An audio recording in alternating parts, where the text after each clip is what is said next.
कल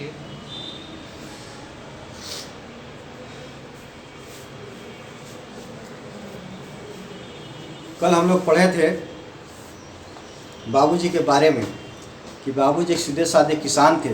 उनके 4 पुत्र थे जो बड़े परिश्रमी और होनहार थे। जब वो बड़े हुए और बाबूजी बूढ़े हो गए तो उन बेटों ने उन्हें आराम करने की सलाह दी। बेटे की सलाह मानकर उन्होंने घर पे आराम करना शुरू कर दिया। लेकिन जैसे ही आमों का मौसम आता है, लोग आमों को खाते थे और उसकी गुठलियों को इधर उधर फेंक दिया करते थे। उसी समय बाबूजी उन गुठलियों को गांव में घूम घूम कर जमा करने लगे और उसको ले जाकर गांव के बाहर एक खाली ज़मीन में गड्ढा खोदकर उसके अंदर डालने लगे। जब उनके बेटों ने और गांव के लोगों ने देखा तो उनको लगा कि हमारे बाबूजी की अकल काम नहीं कर रही है, उनका दिमाग जो है सठिया गया है। लोग उनके ऊपर कमेंट करते थे लेकिन उनके ऊपर उसका कोई असर नहीं होता था। आम का मौसम आया और गया। अब उस खाली जगह पर वह खाद, राख और पूरा कचरा ले जाकर डाल दिया करते थे। साथ ही साथ जिस तरह खेतों में सिंचाई की जाती है उसी तरह से वह पानी ले जाकर उन खाली जगहों में डाल दिया करते थे। अब लोगों ने यह बिल्कुल कहना शुरू कर दिया कि बाबूजी की अकल बिल्कुल काम नहीं कर रही है और वह पागल हो गए। फिर धीरे धीरे समय बीतता गया और अगला आम का मौसम भी आ जाता है।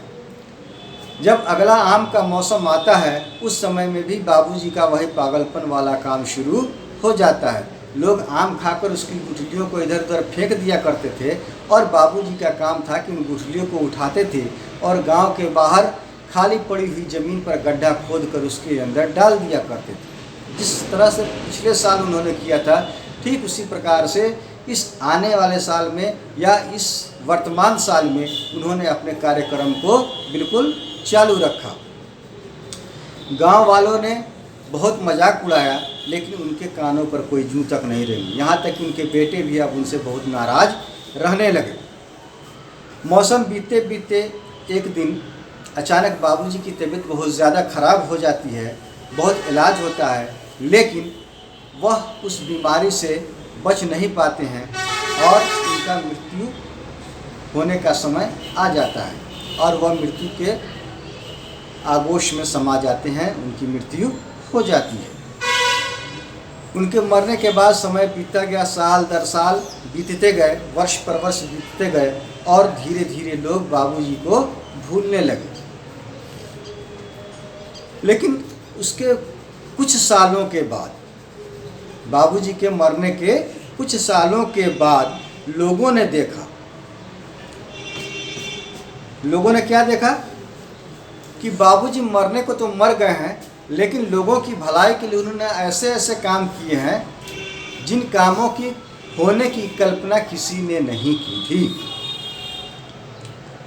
बाबूजी ने ऐसे काम किए थे कि जिसके होने की किसी ने कल्पना तक नहीं की थी। लोग उनको पागल करार दिया करते थे और उनको बहुत सारे उपहासजनक बातों को सुनाया करते थे।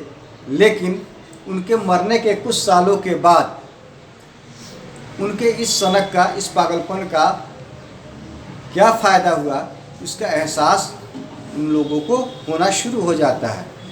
गांव के लोग क्या देखते हैं कि गांव के बाहर जो खाली ज़मीन पड़ी हुई थी जिसके अंदर बाबूजी गड्ढा खोदकर उन गुठलियों को दबा दिया करते थे, डाल दिया करते थे, आज वहाँ खाली ज़मीन नहीं है बल्कि उसमें बहुत ही बड़े बड़े पेड़ आम के लगे हुए हैं और वह बिल्कुल एक बहुत बड़े फुलवारी के रूप में बदल चुका है।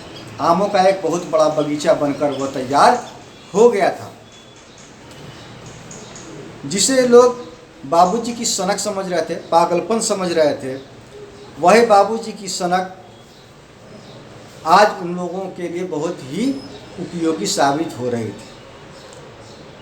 वह सनक जो आम के पेड़ के रूप में उन लोगों को दिखाई दे रही थी, अब लोगों की समझ में यह बात आने लगी कि यह बाबूजी की सनक नहीं थी, उनका पागलपन नहीं था, बल्कि वह बहुत ही बुद्धिमान थे और उनकी सूझबूझ थी कि जिस आम की गुठलियों को हम लोग बेकार समझकर फेंक दिया करते थे, और उसको उन्होंने वहाँ उस खाली ज़मीन के अंदर डाल दिया और उस गुठलियों से आम के पौधे निकले।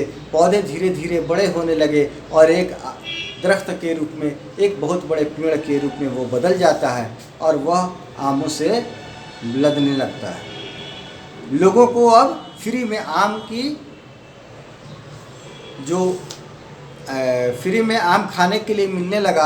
अब उसके लिए उन्हें कोई मेहनत करने की ज़रूरत नहीं थी। बाबूजी ने पेड़ तो लगा दिया था, लेकिन उसका फल खाने के लिए आज वो जीवित नहीं थे। लेकिन उनके द्वारा किए गए कार्य अब लोगों को बड़े ही सुहावने और अच्छे लगने लगे थे, क्योंकि बाबूजी की इस बुद्धिमानी के कारण ही अब गांव के अमीर और गरीब सभी लोगों को आम के फल खाने में कोई परेशानी नहीं बनी थी, और वो लोग बड़ी ही आसानी से उस आम के फल का रसस्वादन कर सकते थे। मीठे मीठे आम उनको बिल्कुल फ्री में मिल सकते थे।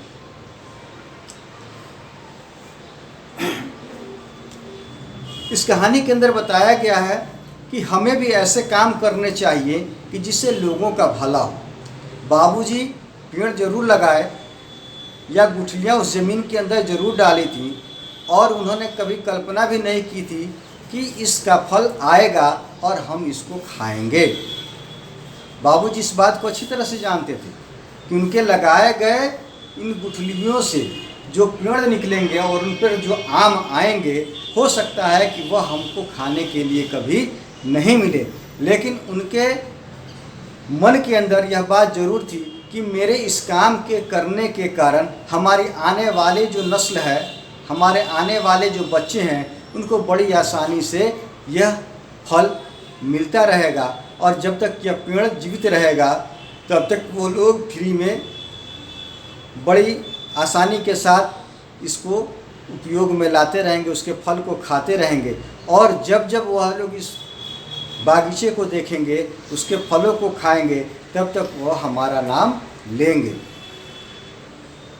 बाबूजी आज मर गए, लेकिन उनके द्वारा किए गए कार्य हमेशा उनको जिंदा रखेंगे। जब तक कि वह पेड़ जिंदा रहेगा और उस पर फल आना बाकी रहेंगे, तब तक वह पेड़ उस बाबूजी के सूझबूझ और उनकी बुद्धिमानी को दिखाता रहेगा, दर्शाता रहेगा, और लोग उनको याद करते रहेंगे। यही इस कहानी के अंदर बताया गया है कि हमें भी अपनी भलाई नहीं सोचनी चाहिए, बल्कि दूसरों की भलाई भी सोचनी चाहिए। हमें इस काम को करने से फ़ायदा होता है या नहीं होता है, यह भविष्य की बात है, लेकिन अगर इससे समाज का फ़ायदा होता है हमारे छोटे से काम को करने से, तो हमें उस काम को ज़रूर करना चाहिए, जिससे सारा समाज लाभान्वित हो सके। यही इस कहानी को लिखने का मेन उद्देश्य है। ठीक है।